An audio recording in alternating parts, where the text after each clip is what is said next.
There is grandeur in this view of life.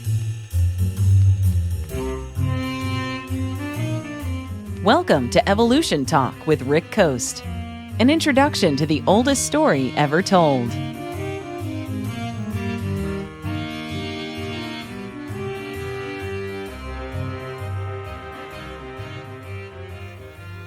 Evolution by natural selection is a beautiful theory, and I've said it many times before.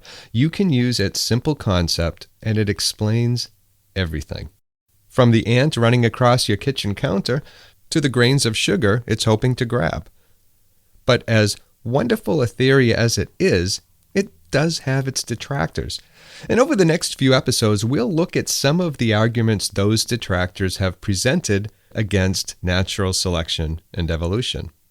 And we'll start with the world of thermodynamics. Evolution violates the second law of thermodynamics. This statement is an old one, but one you'll still hear brought up often. It's used against the idea that life evolved from a simple state to a more complex one. And there's a lot to unpack with that statement. And the best place to start is with the law itself. So, what is the second law of thermodynamics? Now, to understand that, let me give you a bit of history on it. A brief bit, because it's not exciting stuff. And no offense to those physicists or physics majors out there. I love physics, but it's not my area of expertise by any stretch of the imagination, as you will hear throughout this episode.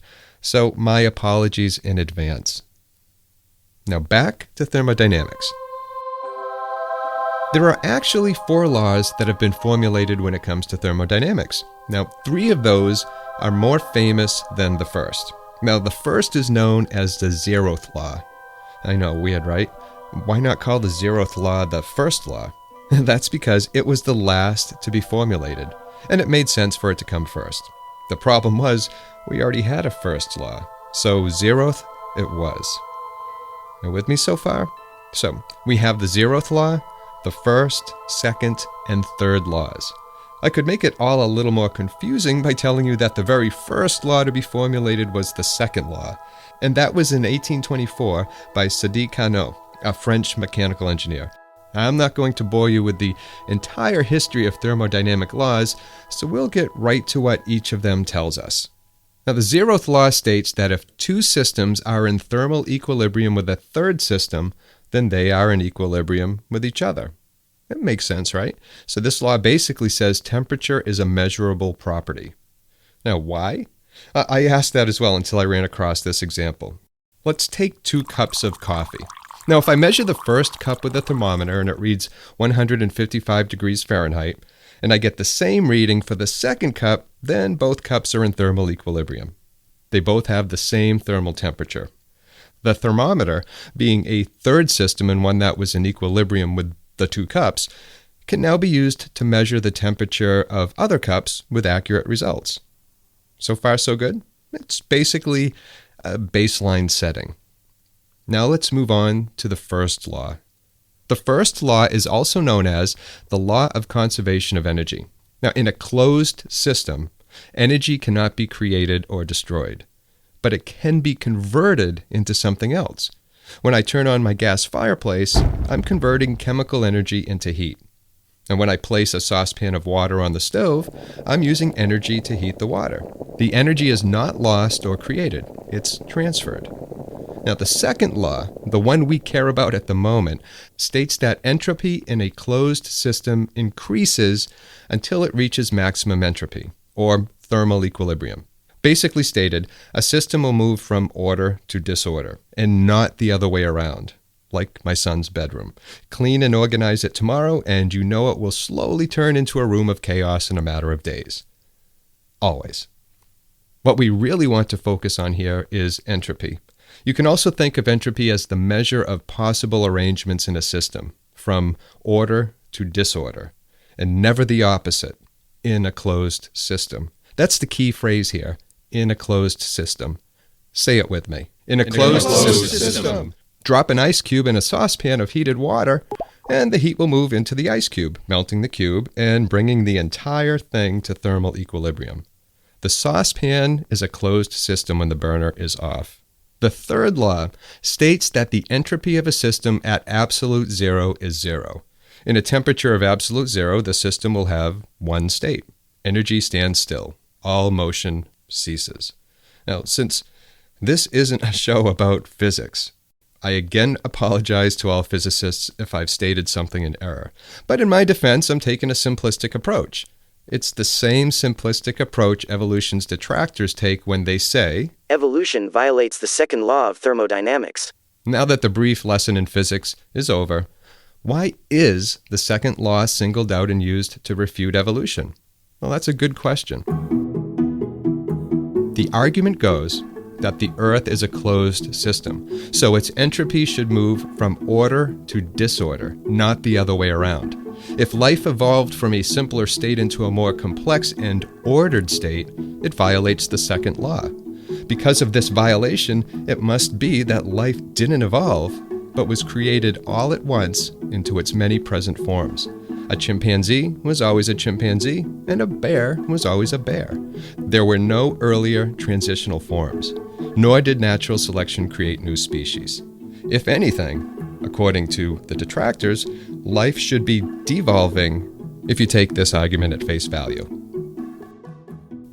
Now, is that argument valid? Well, let's take a look. To do this, I'm going to kick things off with a puzzle, an actual puzzle. Take a box of 1,000 puzzle pieces, shake it, and dump the pieces on a table. What we are now looking at is a very high entropic state. It's a mess. The pieces are all over the place, and it makes no sense. There are 1,000 pieces of various shapes scattered about. Now give them a push and scramble them around, and you have another high entropy state. We could do this all day, and each time we do, we've created another high entropy state. No amount of scrambling will magically push those pieces into its lowest entropic state, that being a fully solved puzzle. Now, it takes effort and perhaps a few hours to take the puzzle from its unsolved, disordered state to its solved state.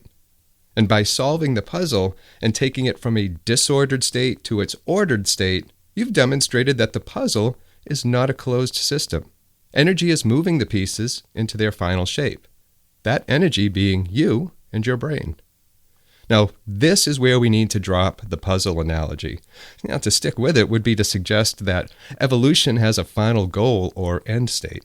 Evolution isn't working to achieve anything. This isn't the case at all.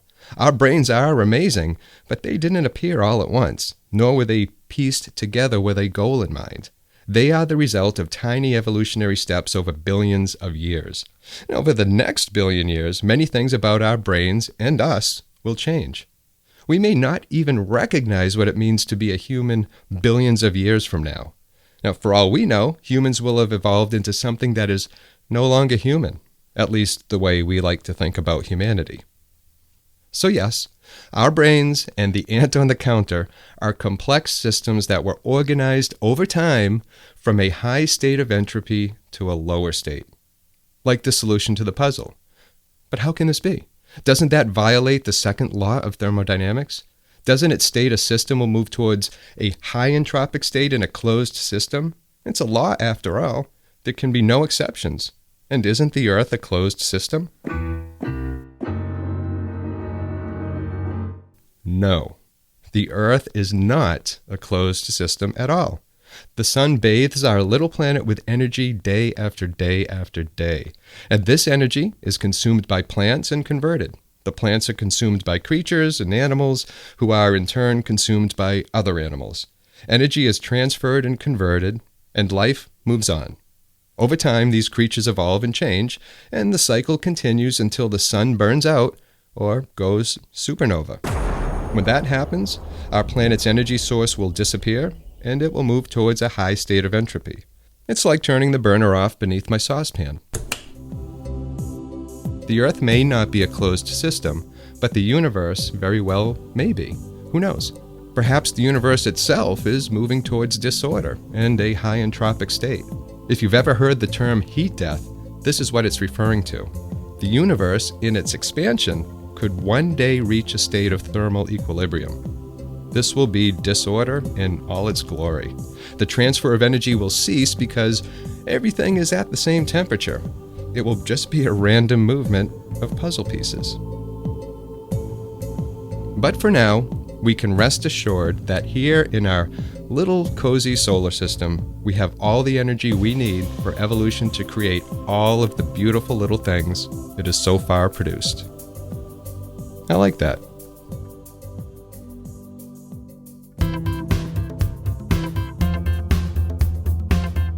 I hope you enjoyed today's episode of Evolution Talk. I'm Rick Coast, and you can find show notes and source material used for this episode at evolutiontalk.com. And I hope your week is going well. And until next time, please take care of yourself.